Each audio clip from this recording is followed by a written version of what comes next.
ଜୟ ଜଗନ୍ନାଥ। ଜୟ ଜଗନ୍ନାଥ, ଜୟ ଜଗନ୍ନାଥ, ଜୟ ଜଗନ୍ନାଥ। ଆଉ ଆପଣ ଭଲ ଅଛନ୍ତି ନା? ହଁ ଭଲ ଅଛି। ଗତକାଲିର ଭିଡିଓ ତ ବହୁତ ଲୋକ ଦେଖିଲେ ଆଉ ଆପଣଙ୍କୁ ପ୍ରଶଂସା ମଧ୍ୟ କଲେ।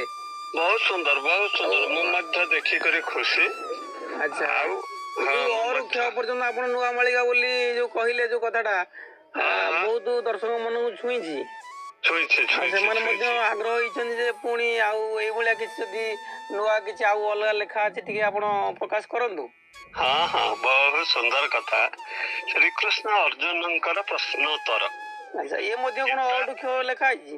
ହଁ ହଁ ହଁ, ଲେଖା ହେଇଛି। ଶ୍ରୀକୃଷ୍ଣ ଅର୍ଜୁନଙ୍କର ପ୍ରଶ୍ନୋତ୍ତର, ଗୀତା ଜ୍ଞାନ ଦୀପ, ଓಂ ନମ ଭଗବତେ ବାସୁଦେବାୟ। ବହୁତ ସୁନ୍ଦର। ପ୍ରଭୁଙ୍କ ଗୀତା ଭାଗବତକୁ ଅଠୁ କ୍ଷ ପର୍ଯ୍ୟନ୍ତ ପଦ୍ୟରେ ଲେଖା ହୋଇଛି। ଏବଂ ପ୍ରଭୁଙ୍କ ଗୀତା ଭାଗବତକୁ ଅଠୁ କ୍ଷ ପର୍ଯ୍ୟନ୍ତ ଲେଖା ହୋଇଛି ପଦ୍ୟରେ।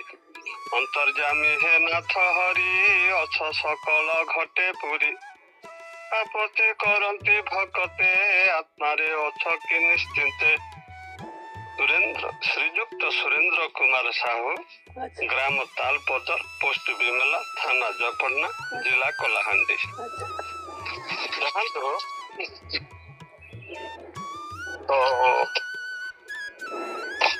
ପୃଥିବୀ ପୃଷ୍ଠରେ ଯୁଗକୁ ଯୁଗ ଭଗବାନ ଜନ୍ମ ନେଇ ଗୀତା ଭାଗବତ ଲୋକଙ୍କୁ ସଦାଚାର ବୁଦ୍ଧି ବିବେକ ଘଟାଇବା ପାଇଁ ନୀତି ନିୟମ ବୁଝାଇଥାନ୍ତି।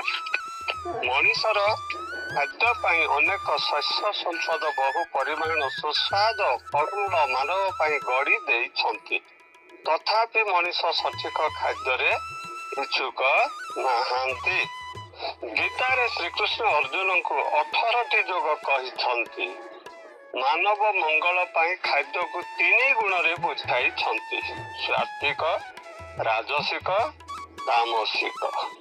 ଏହି 3 ଗୁଣ ମଧ୍ୟରୁ ସାତ୍ଵିକ ଖାଦ୍ୟକୁ ମାନବ ପକ୍ଷେ ହିତକର। ରାଜସିକ ତାମସିକ ଯେଉଁ ମଣିଷ ଖାଏ ତାଙ୍କ ଦେହରେ କୁପ୍ରଭାବ ଜାତ ହୁଏ। ଏଣୁକରି ପୃଥିବୀ ପୃଷ୍ଠରେ ଅନ୍ୟାୟ, ଅତ୍ୟାଚାର, ଲୁଣ୍ଠନ, ଚୋରି, ହତ୍ୟା, ଭ୍ରଷ୍ଟାଚାର, ପରଦାରା, ପରଶ୍ରୀକାତର, ମନୋମାଳିନ୍ୟ ଦେଖାଯାଏ। ଏ ଭକତ ବୃନ୍ଦ, ଆମେ କହିବା କାରଣ ଅନ୍ୟ କେହି ସଜାଡ଼ି ପାରିବେ ନାହିଁ। ନିଜକୁ ନିଜେ ସଜାଡ଼ି ନେଲେ ସମାଧାନର ପଥେ ଆଗେଇ ଯିବା। ଦେଖନ୍ତୁ, ଏହି ପୃଥିବୀରେ ସାଧୁ ସନ୍ଥ ଜନ୍ମ ନେଇ ଗୀତା ଭାଗବତ ପାଠ କରି ଅନେକ ଅନେକ ଧର୍ମ ପ୍ରଚାର ପ୍ରସାର କରିଛନ୍ତି। ନବଦା ଭକ୍ତି ବିଷୟରେ ପ୍ରାଞ୍ଜଳ ଭାବରେ ବୁଝାଇଛନ୍ତି। ଏହି ଗୁଣ ମାନବ ସମାଜରେ ଅଷ୍ଟପହର ଭକ୍ତି ପୁତରେ ହରେ କୃଷ୍ଣ କୃଷ୍ଣ କୃଷ୍ଣ ହରେ ହରେ, ହରେ ରାମ ରାମ ରାମ ହରେ ହରେ। କେବଳ ପେଣ୍ଡାଲରେ ଥିବା ପର୍ଯ୍ୟନ୍ତ ବୁଝାଉଛନ୍ତି। ପେଣ୍ଡାଲରୁ ଓହରିଗଲେ ଯେପରି ସେପରି। ଏଣୁକରି ସେ ସାଧୁଗଣ ନିଜେ ନିଜେ ଗୁଣି ନିଜେ ନିଜକୁ ବୁଝି ନେବା, ଅନ୍ୟକୁ ଉପଦେଶ ଦେବା ମୂର୍ଖର ପରିଚୟ। ଖାଦ୍ୟ ଯେପରି ମନ ସେପରି। ମନ ଯାନ ଗୋଟିଏ ପବନ, ଅଧିକ ଦେହକୁ ନ କର ଇଥୟ। ମନରେ 25 ପ୍ରକୃତି ରହିଛି, ମନାଇ ପାରିଲେ ସୁମନେ ମନକୁ ଦେହେ କଷ୍ଟ ନ ପଡ଼ିବ କିଛି। ଜନ ସମାଜରେ ବିବେକ ବୁଦ୍ଧିରେ ଖଟାଅ ନିଜର ମନକୁ। ଯାହା ମନେ ଆସେ ନ କହିବୁ ବୋଲି କହିବୁ ତୋହର ବୁଦ୍ଧିକୁ। ଯାହାର ଆଗ ପଛ ନାହିଁ ବିଚାର, ଯାତନା ଭୋଗିବ ପଛରେ ସେମାନେ ମୁନିରୁ ସେମାନଙ୍କ ଗିର। ରଜଗୁଣ କେତେ ସମୟରେ ତମ ଗୁଣରେ ତୋହର ମନକୁ। ରାଗ ତମ ଭାବ ଉପୁଜିଲା ବେଦେ ଭୟ ନ କରୁ କାହାକୁ। ରାଗ ସାତ୍ବିକ ଗୁଣକୁ ପାଶରୁ ରଖିବ କେ ତତେ ମାୟା ମମତାରେ କହୁଛି ମୁଁ ବେଦ ଶାସ୍ତ୍ରରୁ। ଆମ ଭାରତରେ ଧର୍ମ ସମାନ ଭାବରେ ଆମ ସରକାର ସ୍ଥାନ ଦେଇଛନ୍ତି। ଯେ ଯାହାର ଧର୍ମ ନେଇ ଆମ ଧର୍ମ ସବୁଠାରୁ ଶ୍ରେଷ୍ଠ କହି ଆଗେଇ ଯାଉଛନ୍ତି। ମାତ୍ର ସଠିକ ବୁଝି ପାରୁନାହାନ୍ତି। ଦେଖନ୍ତୁ, ଜୀବରେ ଦୟା, ନାମରେ ଶରଣ, ଏହା ସିଦ୍ଧାନ୍ତ। ଶରଣ ଆରାଧନା ଦେଖାଯାଉଛି, ମାତ୍ର ଜୀବରେ ଦୟା ନାହିଁ। କାହିଁକି? ଦେଖନ୍ତୁ, ଯଦି ଜୀବରେ ଦୟା ଥାନ୍ତା ତାହେଲେ ପୃଥିବୀ ପୃଷ୍ଠରେ କଂସେଇଖାନା ବଢନ୍ତା ନାହିଁ। ଆମ ସରକାର ବନ୍ୟ ଜନ୍ତୁକୁ କେହି ଜଣେ ହତ୍ୟା କଲେ ଦଣ୍ଡ ବିଧାନ ଅଛି। ଗୃହପାଳିତ ପଶୁ ହଜାର ହଜାର ହତ୍ୟା କରୁଛନ୍ତି, ଏହାକୁ କେହି ଦୃଷ୍ଟିଗୋଚର କରୁନାହାନ୍ତି। ଆମର ସରକାର ସ୍କୁଲ କଲେଜରେ ଛାତ୍ରଛାତ୍ରୀଙ୍କୁ ଶିକ୍ଷକ ଶିକ୍ଷୟିତ୍ରୀ ଦୈନନ୍ଦିନ ଉପଦେଶ ଦେଉଛନ୍ତି, ମାଦକ ଦ୍ରବ୍ୟଠୁ ଦୂରେଇ ରହନ୍ତୁ, ପିତା ମାତା ଭାଇ ବନ୍ଧୁ ସହ ମିଳିମିଶି ରହନ୍ତୁ। ଏଣେ ସରକାର ମାଦକ ଦ୍ରବ୍ୟଠୁ ଟ୍ୟାକ୍ସ ନେଉଛନ୍ତି, ତାହେଲେ ଶିକ୍ଷା ପ୍ରସାର କିପରି ହେବ? ମାଦକ ପାନ କରିବେ, ଭକ୍ତି ପ୍ରେମ କିପରି ହେବ? ମାଦକ ପାନ କରି ଛାତ୍ରଛାତ୍ରୀ ମାନେ ପିତା ମାତାଙ୍କୁ ମାନୁନାହାନ୍ତି। ବର୍ତ୍ତମାନ ଯୁଗେ ପିତା ମାତାଙ୍କୁ ବହୁତ କଷ୍ଟ ଦେଉଛନ୍ତି। ତେଣୁକରି ଭାଗବତରେ ପ୍ରମାଣ ମିଳେ, କରି କରାଉ ଅଛି ବୁଝି ମୋ ବିନୁ ଅନ୍ୟ ଗତି ନାହିଁ। ତ୍ରିଗୁଣ ରଜୁ ହସ୍ତେ ଧରି ମୃଗୀ ନଚାଏ ନର ହରି। ଏଭଳି ସରକାର ମଧ୍ୟ ସେଇଭଳି ଆମକୁ ମାରୁଛି, ତାରୁଛି। ଯେ ଯେଉଁ କର୍ମ କଳା ସେ ହିଁ ଭୋଗିବ, ଏହା ସୁନିଶ୍ଚିତ। କର୍ମ ଅନୁସାରେ ଫଳ। ଅର୍ଜୁନ ବିଷାଦ ଯୋଗ। ପ୍ରଥମ ଅଧ୍ୟାୟ ଧୃତରାଷ୍ଟ୍ର ଯୋଗ। ଅନ୍ତରୁ ଧୃତରାଷ୍ଟ୍ର କହେ ସଞ୍ଜୟ କୁରୁକ୍ଷେତ୍ର ଯୁଦ୍ଧସ୍ଥଳେ, ଅନେକ ମୋ ପୁତ୍ର ପାଣ୍ଡୁ ପୁତ୍ର ମିଶି କହ କି କର୍ମ କରିଲେ। ଆନନ୍ଦେ ସଞ୍ଜୟ କହେ ଯୁଦ୍ଧ ରାମେ ସମୟରେ ଦୁର୍ଯ୍ୟୋଧନ, ଆବର ଯେ ବିହୁ କଲେ କ ନିର୍ମାଣ ଦେଖିଣ ପାଣ୍ଡବ ଜନ। ଇହେ ଜଣେ ତୁମେ ଅଟ ବୁଦ୍ଧିମାନ ଶିଷ୍ୟ ଦ୍ରୌପଦ ଯେ ପୁତ୍ର, ଇଚ୍ଛେ ଦୁଷ୍ଟ ଦୁମ୍ନ ବିହୁ କଲେ ଜାଣ ସେନା ଦେଖି ପାଣ୍ଡୁ ପୁତ୍ର। ଉଚ୍ଚ ସେନା ମାନେ ମହାଧନୁର୍ଦ୍ଧର ଭୀମ ଅର୍ଜୁନ ସମାନ, ଉଚ୍ଚ ସୁର ବୀର ସ୍ୱାତିକ ବିରାଟ ଭୀମ ଅର୍ଜୁନ ସମାନ। ଉଚ୍ଚ ଦୁଷ୍ଟ କେତୁ ଚକିତାନ ଯେ କାଶୀ ରାଜା ବଲବାନ, ଉଚ୍ଚ ପୁରଜିତ କୁନ୍ତି ଭଜ ଜନେ ଶ୍ରେଷ୍ଠ ସୈନ୍ୟ ପରାକ୍ରମ। ଓ ତମିଜ ବଳବାନ ଯଧୁମନୁ ଅଭିମନ୍ୟୁ ବୀର ପୁତ୍ର, ଉଚିତ ଏମାନେ ସର୍ବେ ମହାରଥୀ ଦ୍ରୌପଦୀଙ୍କ ପାଞ୍ଚ ପୁତ୍ର। ଏହି ବ୍ରହ୍ମାଣ୍ଡରେ ବ୍ରହ୍ମାଣ୍ଡର ଶ୍ରେଷ୍ଠ ଆମ୍ବ ପକ୍ଷେ ଯୋଦ୍ଧା ମାନ, ଏ ଯୋଦ୍ଧା ମାନଙ୍କୁ ନିଜେ ଜାଣି ନିଅ ସେ ସେନାର ଯେତେ ଜଣ। ଏଣୁ ଆପଣଙ୍କୁ ଜାଣିବା ନିମନ୍ତେ ସେ ସେନା ନାମ କହୁଛି, ଏପରି ଅନେକ ଯୋଦ୍ଧା ମାନେ ଅଛନ୍ତି କହୁଛି ଯେ ବାଛି ବାଛି। ଓକେ ଦ୍ରୋଣାଚାର୍ଯ୍ୟ ପିତାମହ ଭୀଷ୍ମ କର୍ଣ୍ଣ ଅଟେ ବୀର ବର, ଓକେ ସଂଗ୍ରାମୀ ବିଜୟ କୃପାଚାର୍ଯ୍ୟ ଅଶ୍ୱତ୍ଥାମା ଧନୁଧର। ଓଜରେ ବିକୀର୍ଣ୍ଣ ସମଦତ୍ତ ପୁତ୍ର ଭୂରିଶ ବା ବୀର ଜାଣ, ଓଜରେ ମାନେ କୁଏ କଆନ ସମସ୍ତେ ଯେ ବଲବାନ। କେବଳ ଏମାନ ଛଡ଼ା ମୋ ଜୀବନ ଆଶା ତ୍ୟାଗ କରିଥିବା, କେଜାଣେ ଆହୁରି ସୁର ବୀର ମଧ୍ୟ ନାନା ପ୍ରକାରେ ବଢବା। କରେ ଅସ୍ତ୍ର ଶସ୍ତ୍ର ଆଭରଣ ହୋଇ ଯୁଦ୍ଧେ କରନ୍ତି ଗମନ, କରନ୍ତି ଗମନ ହୋଇ ଛନ ଛନ ସର୍ବେ ଯୁଦ୍ଧରେ ନିପୁଣ। ଖଣ୍ଡମଣ୍ଡଳ ଯେ ଭୀଷ୍ମଠୁ ବଞ୍ଚିବା ଆମ୍ଭେମାନେ ଯେ ଅଜୟ ଖସିବୁ ସବୁ ଦୃଷ୍ଟିରୁ ଯେ ହାରିବୁ ଭୀମଙ୍କ ଦ୍ୱାରା ବିଜୟ ଖୁସିରେ ମାନେ ସେନା ଯେ ବହୁତ ଜୟ କରିବା ସହଜ ଖୁସି ହୋଇ ମନ ବଲେ ହିଁ ଗଡ଼ିବା ଦେହକୁ କରିଣ ଉଜ ଗଡ଼ିବା ସକଳ ଦ୍ୱାରକୁ ଯେ ନିଜ ନିଜ ସ୍ଥାନ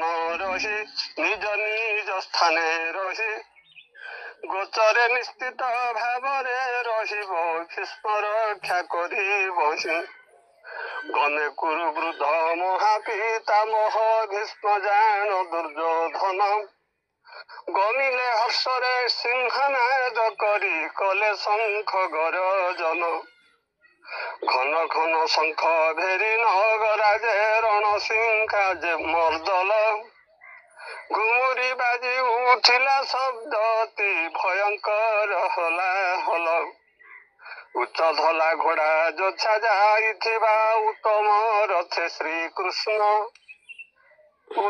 ଉହାରେ ଅର୍ଜୁନ ନିଜର ନିଜସ୍ୱ ଦିବ୍ୟ ଶଙ୍ଖ ବଜାଇଣ ଉଚ୍ଚରେ ଶ୍ରୀକୃଷ୍ଣ 5 ଜନ ଶଙ୍ଖ ଅର୍ଜୁନ ଯେ ଦେବଦତ୍ତ ଉହା ହୋଇ ଭୀମ ସେନ ପଣ୍ଡୁ ନାମ ଶଙ୍ଖ କଲେ ନିନାଦିତ ଚିନ୍ତେ କୁନ୍ତି ପୁତ୍ର ଯୁଧିଷ୍ଠି ରାଜନ ଅନନ୍ତ ଜୟ ନାମକ ଚିନ୍ତଇ ନକୁଳ ସହଦେବ ଜାଣ ସୁଘେଷ ମଣି ପୁଷ୍ପକ ଚଲିଲେ ଯୁଦ୍ଧକୁ ଏ ଶଙ୍ଖ ବଜାଇ କରିଣ ନାନା ଚିତ୍କାର ଚଳା ପଥେ କେହି ରହନ୍ତି ଯେ ନାହିଁ ଚାଲନ୍ତି ଯେ ଆଗ ଭର କନ୍ତି ଶ୍ରେଷ୍ଠ ଧନୁଧର କାଶୀ ରାଜା ଶ୍ରୀଖଣ୍ଡୀ ଯେ ମହାରଥୀ ଛକିଳ ଦୁଷ୍ଟ ଦୁମ୍ନ ରାଜା ବିରାଟ ଅଜୟ ସାତ୍ୟ ମହାରଥୀ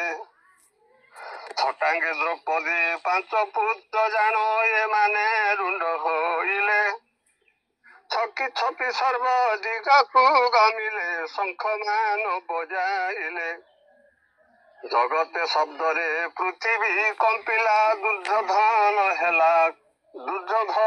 ଭୟ କଳା ଜୀବନ କୌରବ ହୃଦୟ ବିଦୀର୍ଣ୍ଣ ଭୟରେ ଯେ ଥରିଗଲା ଜୀବନ ରାଜନ ବିହୁ ଯେ ରଚିଲେ ଯୁଦ୍ଧରେ ସର୍ବେ ପ୍ରସ୍ତୁତ ଜୀବିତ ଧୃତରାଷ୍ଟ୍ର ସମୁନ୍ଦ ଯେ ଦୁଃଖ ଦେଖି ଅର୍ଜୁନ ଚିନ୍ତିତ ଜନଗହଳରେ କପିଧ୍ୱଜ ରଥେ ଅର୍ଜୁନ ଧନୁ ଉଠାଇ ଜଣାଏ ଅର୍ଜୁନ ଆହେ ଭଗବାନ ମୋ ରଥକୁ ନିଅ ପାହି ଜନଗହଳରେ ଉଭୟ ପକ୍ଷରେ ଥୋଇ ଦିଅ ରଥ ମୋର ଜୀବନକୁ ବାଜି ଲଗାଇବା ପାଇଁ ଆସିଛନ୍ତି କେତେ ବୀର ଝଟତି ମୁହିଁ କାହା ସହିତ ଯୁଦ୍ଧ କରିବାକୁ ହେବ ଝଟ ଯୋଦ୍ଧା ଭିଲ ଆସିବି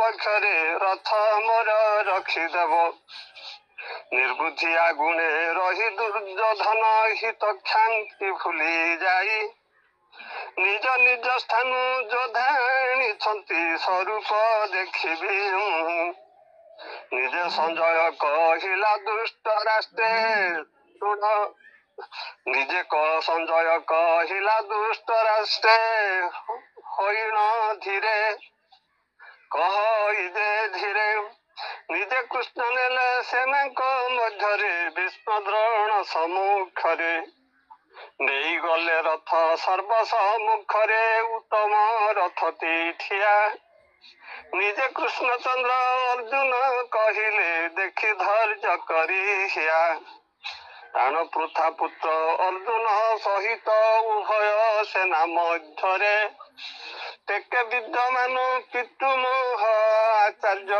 ମାମୁ ଭାଇରେ ଟେକରେ ପୁଅ ନାତି ନାତି ମିତ୍ର ଯେ ଶ୍ୱଶୁର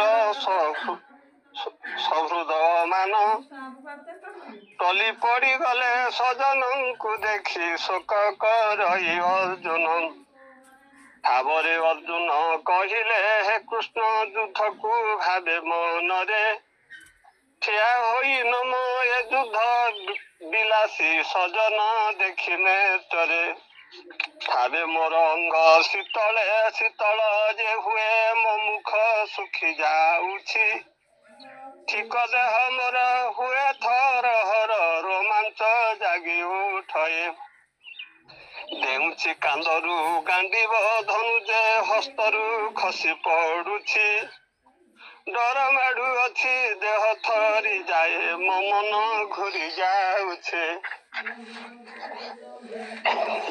ବହୁତ ସୁନ୍ଦର ଡରଇ ମୁହିଁ ଯେ ଠିଆ ହେବା ପାଇଁ ସମର୍ଥ ଯେ ପାଉନାହିଁ ଡାକି ନେବେ ଆସି ଜମର ଡଗର ଚୌଦିଗେ ରହେ ଚାହିଁ ଧଲଇ କେଶବ ମଲକ୍ଷଣ ସବୁ ବିପରୀତ ଯେ ଦେଖଇ ଢକେ ନାମ ମନ ଯୁଦ୍ଧ କରିବାକୁ ସଜନ ଯାହା ଦେଖଇ ଆହେ କୃଷ୍ଣଚନ୍ଦ୍ର ବିଜୟ ନ ଚାହେଁ ରାଜ୍ୟ ସୁଖ ଚାହୁଁନାହିଁ ଆମ୍ବର ରାଜ୍ୟ ଯେ ପ୍ରୟୋଜନ ନାହିଁ ଜୀବନ ଅନ୍ତେ କି ଯାଇ ତୁଚ୍ଛ ରାଜ୍ୟ ଭୋଗ ସୁଖ ଅଭିଳାଷ ହୃଦରେ ଦେଇନ ସ୍ଥାନ ତାଙ୍କୁ ଏହି ମାନେ ଆଶା ରଖି କରି ଯୁଦ୍ଧେ କରନ୍ତି ଗମନ ଭୟ ନୁହେଁ ଦେଖି ଗୁରୁ ପିତୃ ପୁତ୍ର ପିତାମହ ଯେତେ ଛନ୍ତି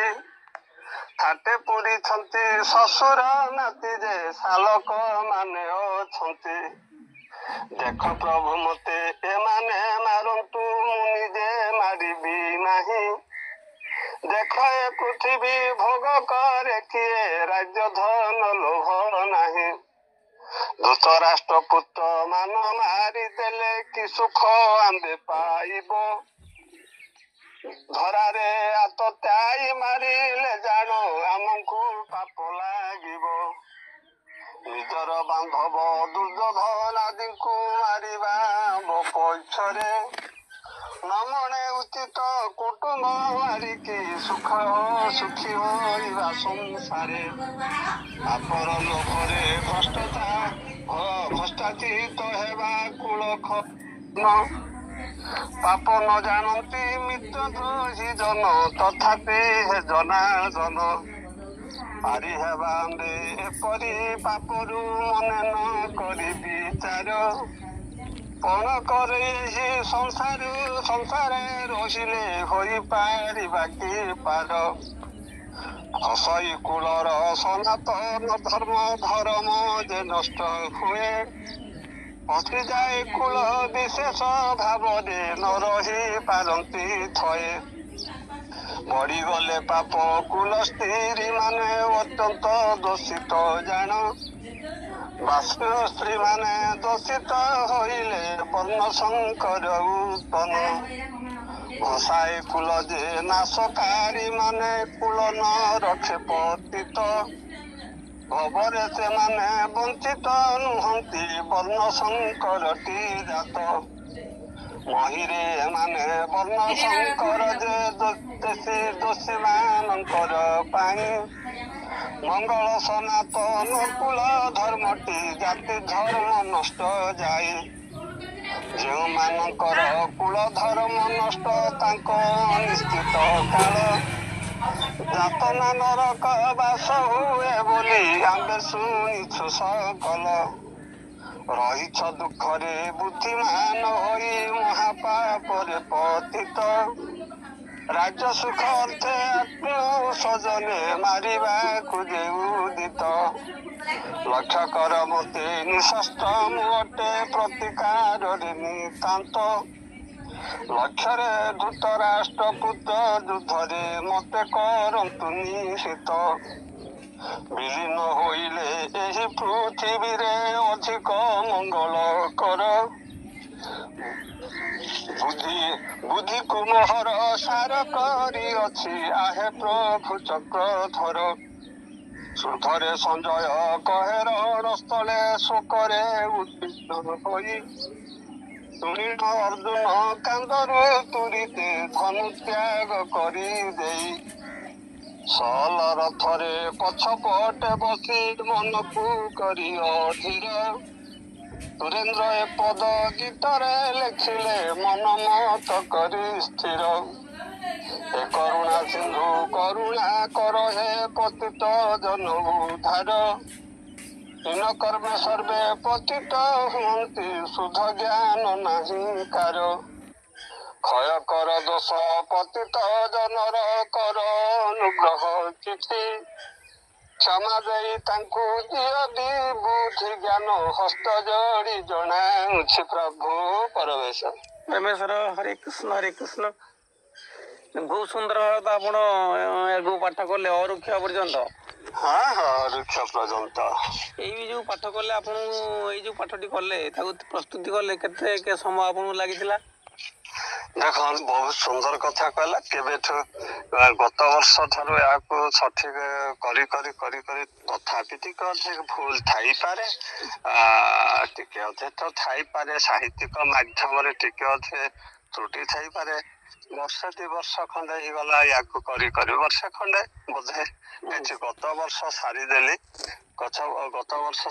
18ଟା ଅଧ୍ୟାୟ କି ଏଇଭଳି 18ଟା ଅଧ୍ୟାୟକୁ ମାନେ ବିଷାଦ ଯୋଗ, ସଂଖ୍ୟା ଯୋଗ, କର୍ମ ଯୋଗ, ସାଂଖ୍ୟ ଯୋଗ, କର୍ମ ଯୋଗ, ଜ୍ଞାନ କର୍ମ ସନ୍ନ୍ୟାସୀ ଯୋଗ। ଏଇ ଯୋଉ ପାଠ ଆପଣ କଲେ ଏଇଟା ହଉଛି ବିଷାଦ ଯୋଗ। ବିଷାଦ ଯୋଗରେ ମାନେ ଅର୍ଜୁନ ଚାହୁଁନାହାନ୍ତି ଯୁଦ୍ଧ କରିବା ପାଇଁ, ତାଙ୍କ ଭିତରେ ମୋହ ପଶି ଯାଇଛି ନା କଣ? ଏଇଆ ହେଲା କଥା। ତେଣୁ ବର୍ତ୍ତମାନ ଆମର ସମାଜରେ ଏମିତି ମୋହଗ୍ରସ୍ତ ଅର୍ଜୁନ ଅନେକ ମିଳିବେ, ଯୋଉମାନେ ନିଜର କର୍ତ୍ତବ୍ୟରୁ ମାନେ ଚ୍ୟୁତ ହଉଛନ୍ତି। ଏଇ ପୃଥିବୀଟା ହଉଛି ଆମର, ଏଇ ସଂସାରକୁ ଆମେ ଆସି ଇଏ ବି ଗୋଟେ କୁରୁକ୍ଷେତ୍ର। ଏଠି ଆମକୁ ଯୁଦ୍ଧ କରିବାକୁ ପଡିବ। ତେଣୁ ଏଇ ଚିନ୍ତାଧାରା ନେଇକିରି ଯଦି ଆମେ ସମସ୍ତେ ୟାକୁ ହୃଦୟଙ୍ଗମ କରିବା କି ତାର ଏଇ ଅଧ୍ୟାୟକୁ ବିଷାଦ ଯୋଗକୁ, ତାହେଲେ ନିହାତି ଆମେ ଉପକୃତ ହବା ନା କଣ? ଏଇଆ ଆପଣଙ୍କ ଚିନ୍ତାଧାରା? ରେକର୍ଡିଂ ତ ଅଛି ତା ବର୍ତ୍ତମାନ ଚଲେଇବେ। ହଁ ରେକର୍ଡିଂ ଅଛି, ଆମ ଦୁଇଙ୍କର କଥା ମଧ୍ୟ ଦର୍ଶକମାନେ ଶୁଣୁଛନ୍ତି। ବହୁତ ସୁନ୍ଦର ବହୁତ ସୁନ୍ଦର ଏ କଥାଟା କହିସାରେ। ସଂଖ୍ୟା ଯୋଗ, କର୍ମ ଯୋଗ, ଜ୍ଞାନ ଯୋଗ, ସନ୍ନ୍ୟାସୀ ଯୋଗ, କର୍ମ ସନ୍ନ୍ୟାସୀ ଯୋଗ, ଆତ୍ମା ସଂଯମ ଯୋଗ, ଜ୍ଞାନ ବିଜ୍ଞାନ ଯୋଗ, ଅକ୍ଷର ବ୍ରହ୍ମ ଯୋଗ, ରାଜବିଦ୍ୟା ରାଜଗୃହ ଯୋଗ, ବିଭୂତି ଯୋଗ, ବିଶ୍ୱରୂପ ଦର୍ଶନ ଯୋଗ, ଭକ୍ତି ଯୋଗ, କ୍ଷେତ୍ର କ୍ଷେତ୍ରୀଙ୍କ ବିଭାଗ ଯୋଗ, ଗୁଣତ୍ରୟ ବିଭାଗ ଯୋଗ, ପୁରୁଷୋତ୍ତମ ଯୋଗ, ଦେବାସୁର ସମ୍ବାଦ ଯୋଗ, ଶ୍ରଦ୍ଧାତ୍ରୟ ବିଭାଗ ଯୋଗ, ମୋକ୍ଷ ଯୋଗର ଗୀତା ମହାତ୍ମା। ବହୁତ ସୁନ୍ଦର। ବର୍ତ୍ତମାନ ତ 22 ମିନିଟର ଭିଡିଓ ହେଇଗଲାଣି। 22 ମିନିଟ ହେଲାଣି। ଆମେ ଏଇଠି ବାଣୀ ବିରାମ ଦେବା ଏବଂ ଦର୍ଶକ ମାନଙ୍କୁ ଏଇ ଭିଡିଓ କେମିତି ଲାଗିବ, ଆପଣ ଏଇ ଯୋଉ ବାର୍ତ୍ତାଟି ଏଇ ଗୀତ ମାଧ୍ୟମରେ ଅରୁକ୍ଷ ନୂଆ ଗୀତାର ପାଠ କଲେ ନିଶ୍ଚିତ ଭାବରେ ମନକୁ ଛୁଇଁଲା। ତ ଆମର ଏଇ ୟୁଟ୍ୟୁବ ଚ୍ୟାନେଲରେ ଯୋଉ ଦର୍ଶକ ମାନେ ଦେଖୁଛନ୍ତି ତାଙ୍କ ମନକୁ କେତେ ଛୁଇଁଲା ସେମାନେ ମଧ୍ୟ କମେଣ୍ଟରେ ଲେଖିବେ। ଆଉ ଜାଣିଲେ ଆମେ କଥା ବହୁତ ତ କହିସନ ଯେ ପୁରୀର ସେ ମଧ୍ୟ କହୁଥିଲେ ବହୁତ ସୁନ୍ଦର। ଆଜ୍ଞା ଆପଣ ବହୁତ ସୁନ୍ଦର ଭାବରେ ଅକ୍ଷର ସଂଯୋଗ କରି ଲେଖି ପାରୁଛ, ଧନ୍ୟ ମନେ କରୁ। ତ ଦର୍ଶକ ବନ୍ଧୁ ଭିଡ଼ିଓକୁ ଏଇଠି ଆମେ ରଖିବା, ପୁଣି ଦେଖା ହେବ ଏଇଭଳିଆ ଗୋଟେ ସୁନ୍ଦର ଭିଡ଼ିଓରେ। ତ ଭିଡ଼ିଓ ଆପଣଙ୍କୁ କେମିତି ଲାଗିଲା, ପ୍ରସ୍ତୁତି କେମିତି ଲାଗିଲା ନିହାତି କମେଣ୍ଟରେ ଲେଖିବେ। ତ ଆସନ୍ତୁ କହିବା ଜୟ ଜଗନ୍ନାଥ, ଅଲେଖ ଶରଣ।